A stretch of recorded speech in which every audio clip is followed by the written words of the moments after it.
Greetings from the Mojave Desert, home of jackrabbits, wild dogs, Mojave green rattlesnakes, weird stuff around, cool, interesting people, and really scenic landscapes. I came out here to do a thing I call maybe scrap packing or trash picking. I don't know what it is, but really what it is I often use found material or kind of trashy material in the things I make. And I also like to make art in strange places. So I like to go visit a place that maybe people aren't expecting to see art and make a little artwork, almost like a street art kind of thing, but in far away or strange kind of disused spaces. And so the Mojave Desert's a really great place for that. So I thought it would be fun to share some tools that I often bring with me. I often bring a little backpack of creative materials. Jen Hoffer and I sort of came up with this idea of like creating a art maker's survival kit or an art maker's creative person's bug out bag, whatever you want to call it. And really it's about having a small set of things that keep you creative, whether that's drawing materials, hand tools, even just string or tape, crayons, whatever it is. And so I thought I would share things that I often take with me, and maybe you could make your own kit as well. And really it's about staying creative wherever you are, right? Whether you're traveling to see family, visiting another country, whether you're stuck in like a bad hotel, you know, by the airport for work or something, just being able to have a few things with you that sort of allow you to keep thinking and iterating and creating. So I thought I would share what I do. Also, one note. I'm in the Mojave Desert. This is really close to Edwards Air Force Base, so you're going to hear maybe a few sonic booms, which is kind of cool. Definitely lots of plane noise, some truck noise, and that kind of thing. It's the desert, so sound travels really far, which is one thing that's kind of cool. You can make sound art pieces in the desert, and people from really far away can hear them. But sometimes you're just going to hear some background noise, and that's life, right? So yeah, here we go. First things first is a bag, right? So I'm going to try a new backpack for myself today, which is this bag. It seems like a cool bag. I just got it with a little bit of holiday money, and I'm excited to try it out. It's a good size. My other backpack was too big, and in Southern California it gets really hot, and it made me really sweaty. I did want to also share, though, this is also a small messenger bag that I like for the same thing. Especially, I often do bike versions of this type of material sourcing or finding of stuff. So sometimes I use this bag as well. Okay, first things first. Let's start with some maybe very basic stuff like paper and pens. I take a few things with me. I always take my notebook. That's kind of a duh, right? But I really like it. It's grid-based paper. I like it for drawing. This is a smaller version. This is where I take like, don't really do so much drawing, but maybe make lists or take notes. Sharpie, right? This, I like the retractable Sharpie just because I'm bad to lose the cap, but whatever. This is a Carpenter's pencil. It does two jobs. I wrap a little bit of Gaffers Tape around all my Carpenter pencils. That way I have Gaffers Tape whenever I need it, and it's I don't have to carry the whole roll either, right? Which is nice. This is a fancy pencil. I'm prone to fancy pencils. This is a Palomino Blackwing, which a lot of people rave about. I quite like it. It's nice. I do carry a pencil sharpener with me, which maybe seems a little bit excessive, but I often break the tip off in here, even when I have a pencil case. So there we go. Yeah, so this is paper and drawing materials. So one other thing you can do with paper, right, is cut it. And often paper is a thing that's sort of omnipresent on Earth and in the desert especially. It just sort of blows around and is everywhere. Same with plastic and Tyvek and other stuff. And so I like to carry a retractable utility knife with me. Also a set of small razor blades, and I like this folding razor blade holder. It has a nice handle so I can wear gloves and cut stuff in the field really easily. And then scissors. And it might seem excessive, right, to be like, why would you have scissors if you already have a knife. But for me, I think the thing about scissors is scissors are custom built for your hand and for a certain type of precision cutting, and they work really well. And I feel like, especially out in the dirt or whatever, like if I wanted to cut out letters or something, it's just hard to do that with a utility knife or with an X-Acto knife because I don't have a good clean surface and that sort of thing. So scissors, they're lightweight, they don't take up much room, and I find them quite useful. This is the cutting stuff.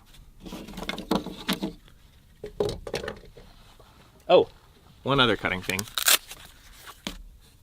This is a multi-tool. I don't often carry a multi-tool. I used to all the time, but somehow I fell out of it. But you know, when you're traveling and aren't flying and are able to carry one, there's just a lot of utility in a small package, right? The downside of multi-tool, right, is it's never quite the tool you always want.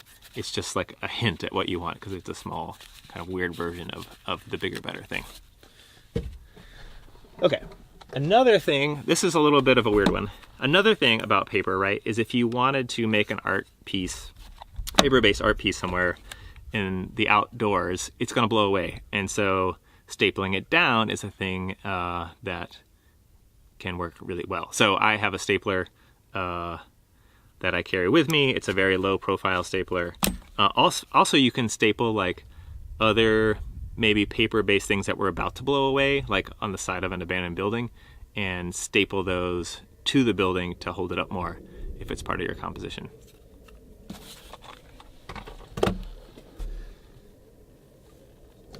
Oh, okay, here's an important one. Gloves. I carry 2 pairs, which is also maybe seems excessive, but this pair is like a coated pair, and it sort of helps if you're picking up something with nails or something a little bit dangerous, glass shards, whatever. I like these better because they're a little bit more robust. These gloves are very lightweight. They're also slightly coated, but they're really just about like keeping your hands moderately clean and free from smaller cuts and that sort of thing. Or if you're picking up something heavy, it's nice too. So 2 pairs of gloves. They're lightweight. They go in the bag.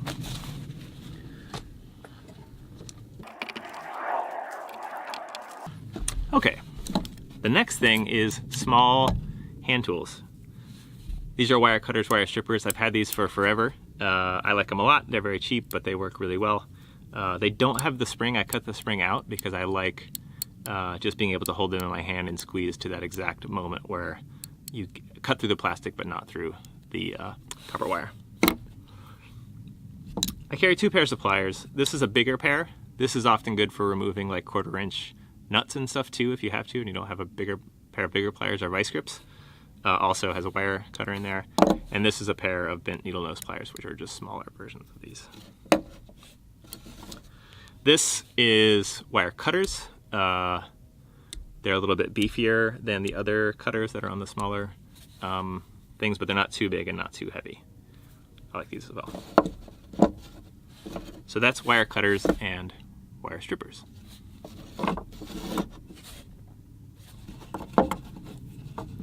What's next? Aha!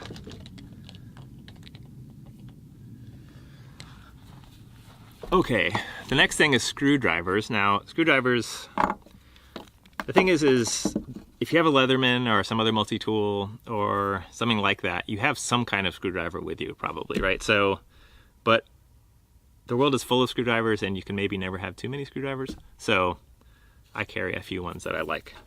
This is a very small I don't know what they call it, multi-bit maybe screwdriver.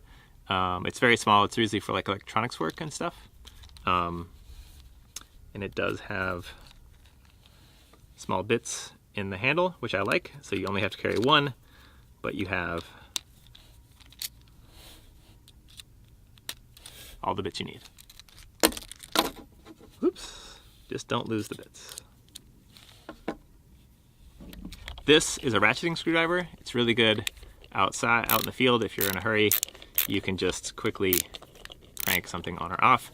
I have an extension sort of hex head in here, just so I can quickly change bits, and it gives a little bit more length if you need it. There's a fighter jet. There's also other bits like security bits and stuff in the handle, which I like as well. And lastly, this is called the Stubby Multi, and I really like this screwdriver. It's very small, but it also has a set of interchangeable bits. So it's a tiny stubby screwdriver that fits in small places, but does have interchangeability on it, which is cool. A flathead and Phillips head there. So this is screwdrivers, and really, you know, the multi-tool should go in this list as well.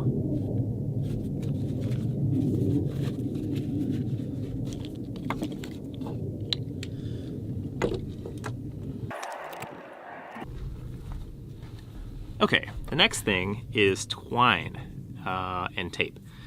This is a ball of twine. Twine is really cool if you're an art maker or creative person and you're making an outdoor installation or something like that. String really carries a lot of interesting conceptual weight. So if you made something that's like 6 feet wide with string, it's a very small, lightweight material, but it takes up a lot of interesting space. And so you can create a lot of interesting environments with string. One thing about string, though, is if you're in the desert or somewhere like that, people come through, and they come through on bikes or hiking or on a four-wheeler, and animals run through. So don't set up a string installation that could possibly hurt some animal or some person. So think about that. I carry, like I said, I carry Gaffers tape wrapped around my carpenter's pencil, but I also carry a roll of electrical tape just in case. It's small. Okay.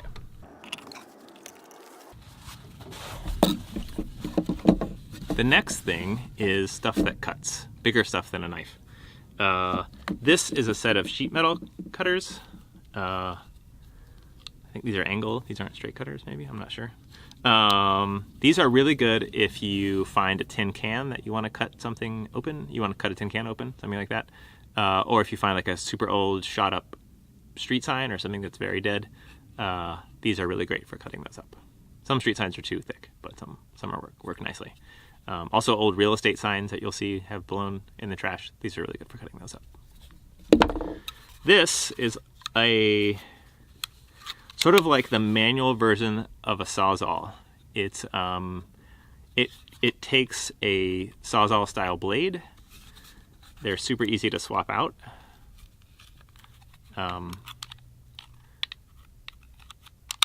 They fold up, and it's really great if you need to cut again like a metal can or something like that. This will make quick work of that. You can also put wood cutting blades in this, so it acts as a really nice wood saw as well. Rough cutting kind of, right? But quite good. This is a pull saw. It's very lightweight. It comes with a nice handle here. It's a very precise tool. You can really get nice straight cuts with it. It's a very thin, this is a Tajima. And you can really do quick, precise cuts through old plywood, old wood. With this saw, you just assemble it like this and then knock it together. There it is. And now it's closed. I really like this saw because it's very, very lightweight. It's easy to carry. It has its own carrying case. So, pull saw, folding sawzall, and sheet metal cutters.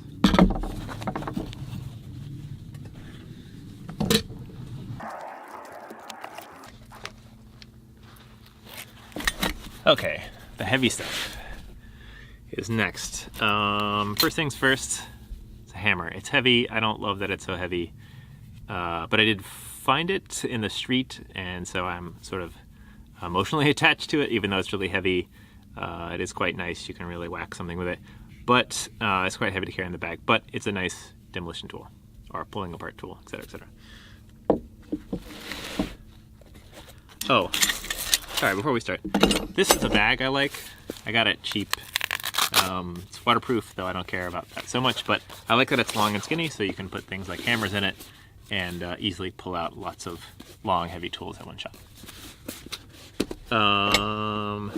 Pry bar. I've used this pry bar a ton. It's really good for pulling nails. If you're going to break down a pallet or something, it's good for that too. Crescent wrench. One big one, one small one. I like these a lot, though they are quite heavy. There's probably lighter ones out there in the world. Vice grip pliers, always useful. Particularly good for rusty nuts, strip nuts, that kind of thing. Always great. This stuff is stuff that I always regret a little bit carrying when I don't use it because it's all so heavy, but some of the stuff you also can't really fly with, probably, if you're going to fly. This and the knives. But today I'm going to take it, and I typically do take it when I can.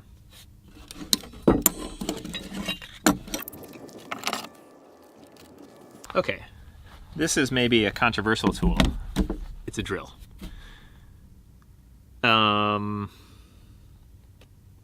It's small. It takes both those sort of hex-shaped bits and just regular drill bits. I like that the battery is very light. It's a 12-volt battery. I would like to make an adapter for this so I could do things like power my phone and stuff off of this battery here. That way I could just carry one battery. It would make me feel better about carrying a drill on a backpack. But this isn't a job site drill, and I'm not going to be on a job site all day. This is really just like really good for putting holes, small holes into sheet metal and into wood. And really, for the amount of work it does, the weight is a pretty great trade. So, small drill.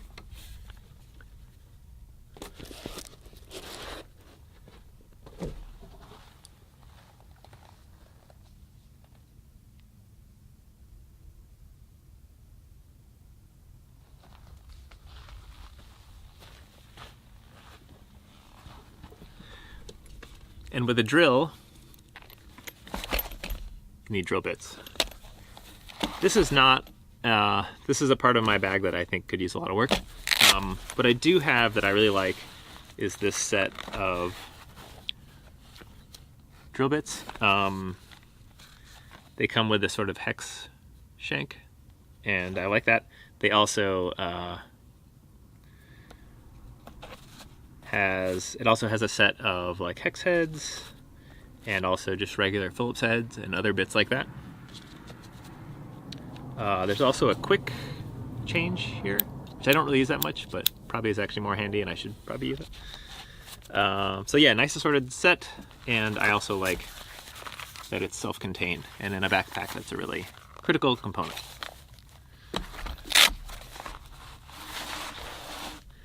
This is a set of adapters so you can add a socket set head to a drill. I don't know what these are called. I'll look it up and put it in the description of the video, maybe. But what's cool about these, right, is you can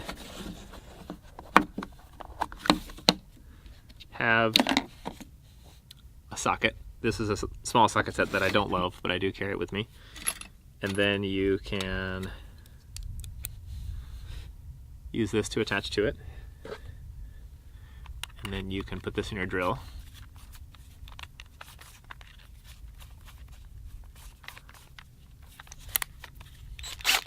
And now quickly remove a nut.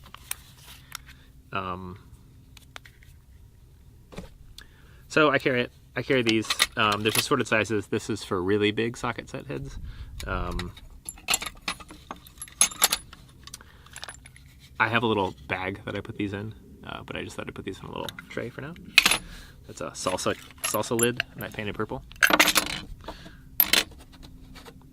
So yeah, these are drill accessories. Also, though, would be useful if you're just going to have a screwdriver handle type situation with a hex connector in there. You could add any of these really to that, and at least work your way through to drill a hole or remove a cantankerous nut. Okay.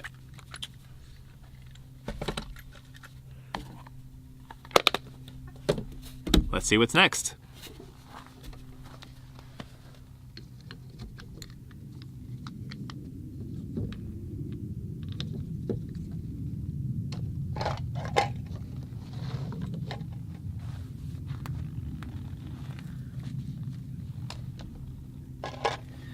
Okay.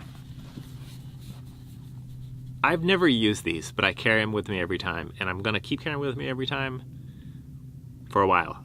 But these are a set of Hex Head Wrenches, both English size and metric size. Probably pretty optional, but I don't know, I feel like I need to carry them, so I do.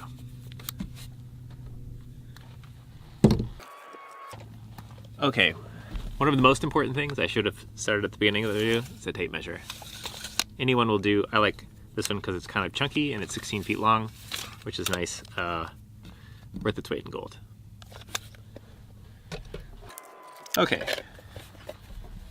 this is an Altoids 10, old school style, but what's in it are some super glues. What should also be in here, but isn't, is a safety pin. And the reason why a safety pin is nice is because I feel like no matter what I do in life, this thing clogs. And so a safety pin, you can stick down in there and unclog it. And also, I've had a number of these leak out in my bag for various reasons, so I put them in a tin. Other small, cool stuff like a sewing kit could go in here as well.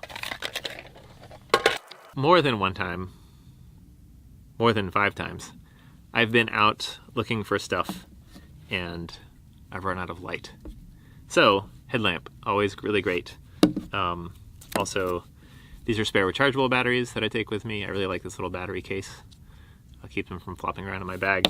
And this is a set of backup non-rechargeable alkaline batteries. I don't love that I have these because these just end up in the landfill and they're gross. But I keep them with me because I have definitely taken this with me and then realized that these batteries didn't have a charge. And so I do want to back up because if you're off hiking somewhere pretty remote, having a working headlamp can be really important to find your way out. So, lighting stuff. Plus you have your phone, right, if you need it, but I tend to reserve the battery on my phone for important things like an emergency phone call instead of using it as a flashlight.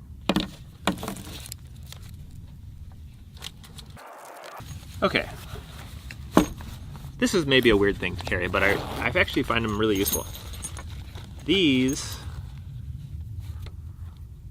are drill bits that work on acrylic and sheet metal, and it's called a step bit. And you put it in your drill, and you just use it just like a drill bit, and it steps its way up. It makes a bigger and bigger hole. And I have assorted sizes of them. And they are kind of heavy, but they work really great, particularly for like plastic road signs, weird pieces of PVC or acrylic that you find, things like Tupperware, weird storage containers, that kind of thing. If you find those and you want to work with those materials, these are invaluable for drilling a hole in them. So I carry them with. And I put them in this little bag. I carry them like this all the time, but this is such an easy thing to throw in your bag and take with. And speaking of little bags, I do have an assortment of little bags that I like. I just got these because my other ones had kind of died. I wish these were made out of cotton or something, like the Klein Tools I think has those fancy ones, but these are fine and they're cheap, and I can just duct tape them or whatever, tape up the holes, sew up the holes, and they'll be fine. Some of that stuff we looked at is going to go in here, so it's easy to pull out.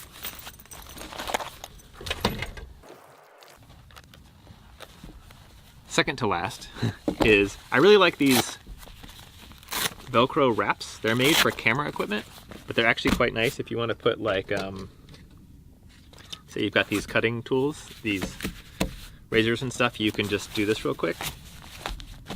They're gonna stay in there.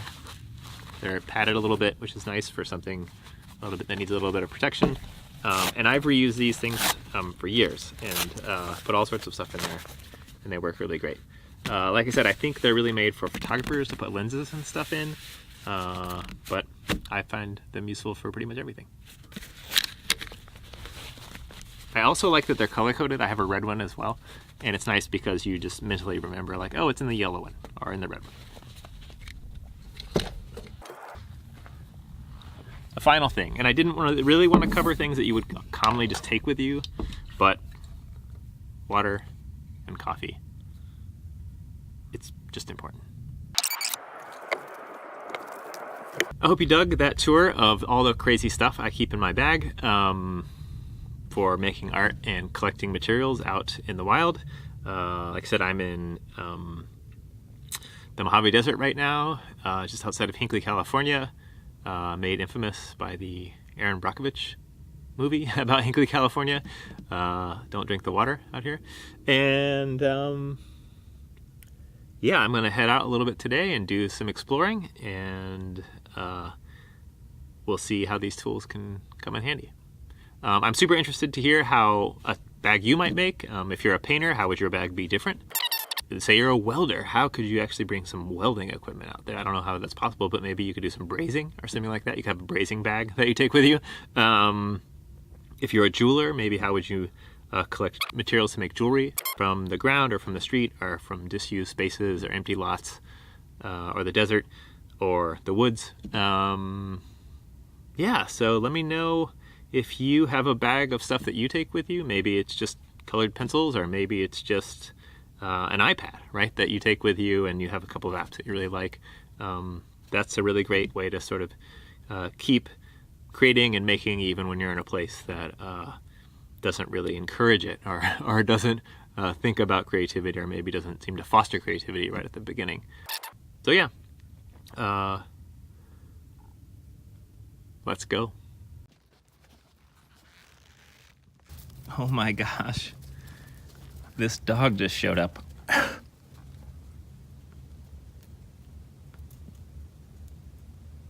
Hey, Pooch.